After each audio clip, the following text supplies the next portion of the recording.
Hello Nephilims, Diablo 4 has been out for a week now, and since I was in the early access, I was able to play for a few days longer, and I think since I just hit level 75, I can bring you a little bit of my opinion about Diablo 4.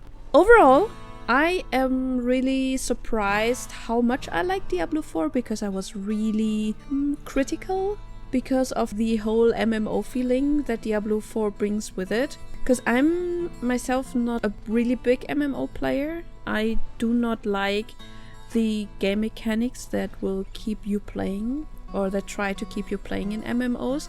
I can see that Diablo has some of them, but not in a very predatory way how other MMOs have this. So I'm really enjoying playing together with friends, and I'm enjoying the open world events as well. If you haven't been playing a lot, or if you haven't finished the story yet, there are open world events that later happen and that help you leveling your character after you finish the campaign. I do enjoy those. There are a few things that I'm not a big fan of. First of all, and I think everyone I talk to has this problem, there are too little stash tabs. There are only 4 stash tabs, which is fine if you only play one character. But if you play more than one character, it's not enough. And this is not from someone who is a big stash tab hoarder, but from someone who is basically keeping the good things that I still want to reuse, especially if I want to switch builds at some point. You kind of want to keep certain things to use later, and you also have your gems, you have your aspects, you have probably consumables you want to keep, and it adds up really quickly because certain things also don't stack. So it adds up, and the 4 stash tabs you have are not enough to have 2 characters unless you really don't keep anything. So that is a big problem I have. So my thought is that they might add more stash tabs as season rewards like they did in Diablo 3. So if they do this, I'll be completely fine with it. Even if they do it like Path of Exile and say here pay 10 euros and get 10 stash tabs, I would probably do this as well, because stash tab space is so crucial for when you want to have more than one character. Right now I'm not really happy with the lack of stash tabs, if I'm completely honest. It's not quite what I need for proper playing. Because I started a rogue after playing my necromancer. I started a rogue and leveled it to level 8, and then I had to stash away some items and saw I don't have the space. So I just quit my rogue and continued playing my necromancer. Okay, the next point that I think is a little bit not so nice, not so well made, is the fact that you never reach the point in the game where you feel overpowered, at least right now. Because we are limited with the difficulties. Once you reach the point where you have your max gear, but you keep leveling further than your max gear, the enemies will outlevel you.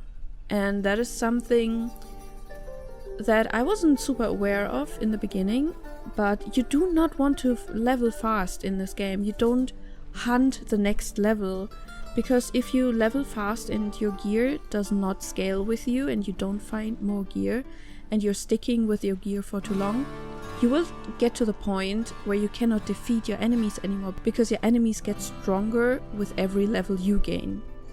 And I think in Diablo 3 I always enjoyed the part of where you find a new gear piece and suddenly you, for like, I don't know, the next few levels, you're just killing everything super fast, and the gameplay is nice and smooth. Right now every new level feels like a struggle party. And I see the approach why they do this, because the game scales to every player individually, which means you can play with friends without someone feeling too OP or someone feeling too underleveled, which is a good thing, which I really like, because that was always a problem in D3. But on the other hand, it really creates this constant I'm not improving, because everything scales with everything. So it is like the same kind of gameplay. After you got all your skills, it's the same kind of gameplay throughout the whole leveling process. And that's kind of, I don't know, it feels a little bit meh. If I'm honest, if I'm completely honest, it feels a little bit boring. One thing I'm also not a big fan of is certain dungeons or certain nightmare dungeons. Yesterday I finished all of my renown in every region, so I get like all the full points for everything.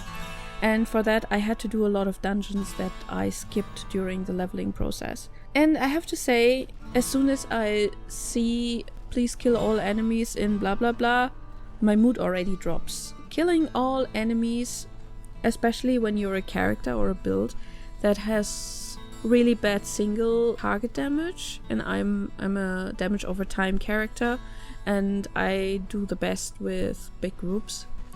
It is again such a struggle party, and I know that is like something that I chose for myself, but that is like something that personally annoys me if I run into dungeons like this, and that's why I also procrastinated doing them for so long.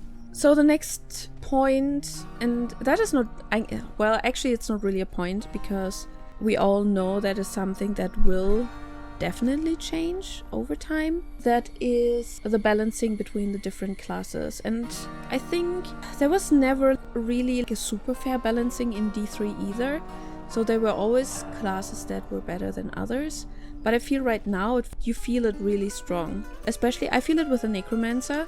The summoning build for the Necromancer is really weak. If you level until, I don't know, level 60 or so, every build works. Once you reach level 60, and again once you reach level 70, around these milestones, you hit a wall where you die a lot and where you struggle a lot. It's especially when you level towards the next tier, the next difficulty tier. It's really hard because you can't get better loot in order to be able to do the next tier, but you need to get better in order to do the dungeon for the next tier. So you kind of hit walls which can be very annoying, and sometimes you just have to fight through and do the capstone dungeon that opens the new difficulty for you with a lot of dying.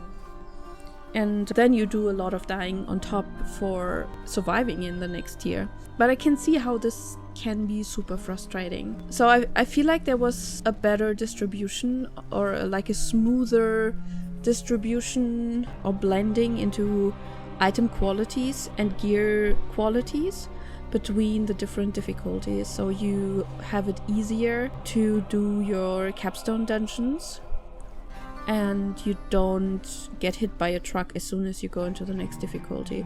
Because I could do difficulty 3 without issues, and then I did the capstone dungeon. I died like twice on the boss, but I expected it because it was like a really tricky boss.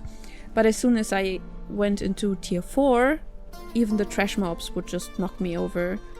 So I had to go back to tier 3 and continue leveling, which was super annoying because I was already unlocked for tier 4, but I couldn't join it or couldn't do anything. I had to actually level for, I would say, probably 5 to 7 more levels until I could start thinking about tier 4. And that was a little bit annoying because I kind of wanted to get the new gear from the new tier in order to beat the new tier. So that felt a little bit, disappointing, having to go back to the old tier in order to boost my character. But so far I think that was the only problems I really had with the game, and the only critique points I personally had with the games, where I would say that the stash tab is probably my biggest issue, because oh wait, no, I have another problem, and that is we need search for everything. We need search for the map so we can find the dungeons we want to do. We need search for our stash tab so we can find items or aspects on items. Finding the right aspects is such a pain. So that is also like a big thing. I would put this even together with like more stash tabs and the search function for everything. Because the search right now we have in we have a search in our skills. It just goes with tags and it is not even like a full word search. So that is something we also need. But yeah, those points are really my only critique I have to the game right now. The launch was surprisingly smooth. No big server issues on the launch. There were some server issues during maintenance, but that's expected. So I wouldn't really say this being a point to the critique the game, because stuff can happen.